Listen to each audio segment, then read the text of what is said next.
નમસ્કાર દર્શક મિત્રો, આપ નિહાળી રહ્યા છો તાપી મિત્ર ન્યૂઝ ચેનલ। તો હવે નિહાળીએ સમાચાર વિગતવાર। અંબાજી મંદિરમાં બીજા નોરતે ભક્તો દૂર દૂરથી દર્શન કરવા માટે આવ્યા હતા। બીજા નોરતાથી આઠમ સુધી સવારે અંબાજી મંદિરમાં 2 મંગળા આરતી કરવામાં આવે છે, ત્યારે આજે ઝવેરા આરતીમાં ભટ્ટજી મહારાજ દ્વારા આરતી કરવામાં આવી હતી। આજે પણ ભક્તો દૂર દૂરથી ધજા લઈને મંદિરમાં આવતા જોવા મળ્યા હતા। હાલમાં નવરાત્રિના મહાપર્વને લઈને અંબાજી મંદિરમાં ચારે બાજુ ભક્તિમય માહોલ જામ્યો છે। ભક્તો મોટી સંખ્યામાં માતાજીની આરાધના કરવા આવી રહ્યા છે, તો અંબાજી મંદિર ભક્તોના જયકારોથી ગુંજી રહ્યું છે। વિસનગર શહેરમાં આવેલ શાહીન પાર્ક સોસાયટી તેમજ સાહિલ પાર્ક સોસાયટીના રહીશો છેલ્લા ઘણા સમયથી ગંદુ, અપૂરતું અને અનિયમિત પાણીની સમસ્યાને લઈને પરેશાન થઈ ગયા છે। છેલ્લા કેટલાય સમયથી સોસાયટીના રોડ રસ્તાને લઈને પણ રજૂઆત કરવા છતાં કોઈ નિરાકરણ ન આવતા ત્રાહિમામ પોકારી ઉઠ્યા છે। ત્યારે અંતે કોઈ નિરાકરણ ન આવતા સોસાયટીના રહીશો નગરપાલિકા ખાતે દોડી ગયા હતા, જ્યાં પાલિકાના પ્રમુખ ઉત્તમભાઈ પટેલ તેમજ ચીફ ઓફિસર પાર્થ ત્રિવેદીને રજૂઆત કરી હતી, જેમાં સમયસર પાણી મોકલવામાં આવે તેમજ રોડ રસ્તાની સમસ્યા હલ કરવામાં આવે તેવી માંગ કરી હતી।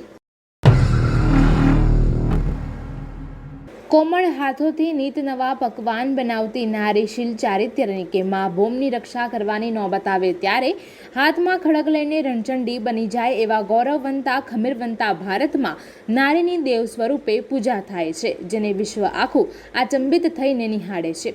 રાજકોટમાં પેલેસ રોડ પર રાજવી પેલેસના પ્રાંગણમાં ધારદાર તલવાર સાથે ક્ષત્રિય સમાજની બહેનો નવરાસ રમીને ભારતમાં ખમીરવંતા ઇતિહાસને પુનર્જીવિત કર્યો હતો। બાઇક તેમજ ખુલ્લી જીપ પર ઊભા રહીને અને અશ્વ પર સવાર થઈ કરેલા તલવાર રાસને જોઈને ઘોડેસવાર વિરંગનાઓની ઝાંખી થઈ હતી। ગુજરાતના ગરબા એટલે કંઈ 3 તાળી નહીં, અહીં દરેક પ્રાંતના ગરબાનો અલગ અંદાજ છે અને અલગ અલગ રીતે રમાય છે, જેમાંનો એક રાસ એટલે ગુજરાતના ક્ષત્રિય સમાજની મહિલાઓ દ્વારા કરવામાં આવતો તલવાર સાથેનો રાસ। રાજકોટના રણજીત વિલાસ પેલેસ ખાતે દર વર્ષની જેમ આ વર્ષે પણ બીજું અને ત્રીજું નોરતું એમ કુલ 2 દિવસ નવરાત્રિની ઉજવણી કરવા માટેનું આયોજન કરવામાં આવ્યું છે, જેમાં બીજા નોરતે 150 જેટલી બહેનોનું અદ્ભુત શૌર્ય જોવા મળ્યું હતું। કોઈ વિચારી પણ ન શકે એવા કરતબ દર વર્ષે આ ગરબામાં જોવા મળે છે। મહિલાઓએ બાઇક અને ખુલ્લી જીપ પર અને અશ્વ પર સવાર થઈને તલવાર પકડીને રાસ કર્યા હતા।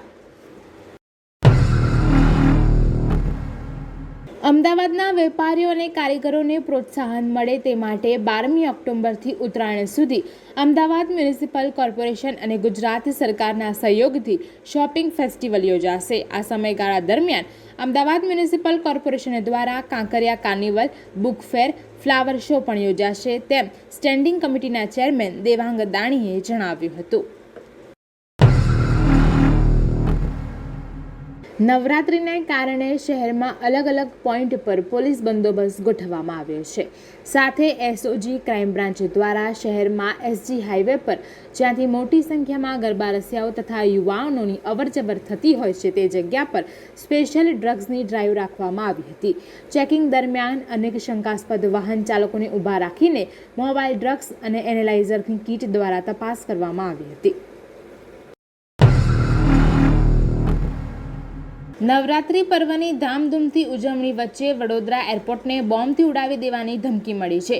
CISFના ઈમેલ એડ્રેસ પર ગર્ભિત ધમકી ભર્યા મેસેજ આવતા એરપોર્ટ ઓથોરિટી, પોલીસ સહિતની વિવિધ ટીમો એક્શનમાં આવી ગઈ હતી।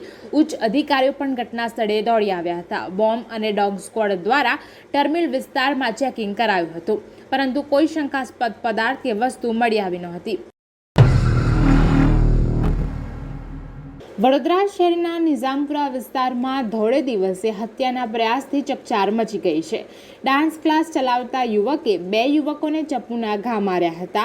બંને યુવક પર થયેલા હુમલાની આ ઘટના સીસીટીવીમાં કેદ થઈ ગઈ છે। ઘટનાની જાણ થતાં ફતેગંજ પોલીસ તુરંત જ સ્થળ પર દોડી ગઈ હતી અને આ મામલે ગુનો નોંધી તપાસ શરૂ કરી છે અને બંને યુવકોને સારવાર માટે હોસ્પિટલ ખસેડવામાં આવ્યા છે।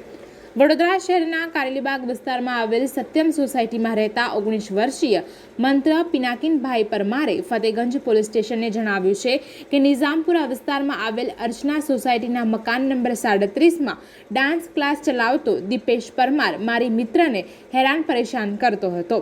આ બાબતે સમજાવવા માટે હું અને મારા મિત્ર સુજય અને અન્ય મિત્રો સાથે દીપેશ પરમારના ઘરે ગયા હતા અને દીપેશ પરમારને ફોન કર્યો હતો, જેથી દીપેશ પરમાર આવ્યો હતો. એને મને ગંદી ગાળો આપી હતી અને દીપેશ પરમારે ચપ્પુ વડે મને જાનથી મારી નાખવાના ઈરાદે જીવલેણ હુમલો કર્યો હતો. વલસાડ શહેર સહિત સમગ્ર ગુજરાત રાજ્યમાં ખેલૈયાઓ મન મૂકીને નવરાત્રિની મજા માણી રહ્યા છે. બીજા નોરતે ખેલૈયાઓ મન મૂકીને ઝૂમી ઉઠ્યા હતા. વલસાડ જિલ્લામાં 7 જેટલા મોટા સાર્વજનિક નવરાત્રિ મહોત્સવનું આયોજન કરવામાં આવ્યું છે. નવરાત્રિના ગ્રાઉન્ડ પાસે 181 મહિલા હેલ્પલાઇન, એમ્બ્યુલન્સ અને વલસાડ જિલ્લા પોલીસ જવાનોનો ચુસ્ત પોલીસ બંદોબસ્ત ફાળવવામાં આવ્યો છે. મોડી રાત સુધી ખેલૈયાઓ ઝૂમી ઉઠ્યા હતા.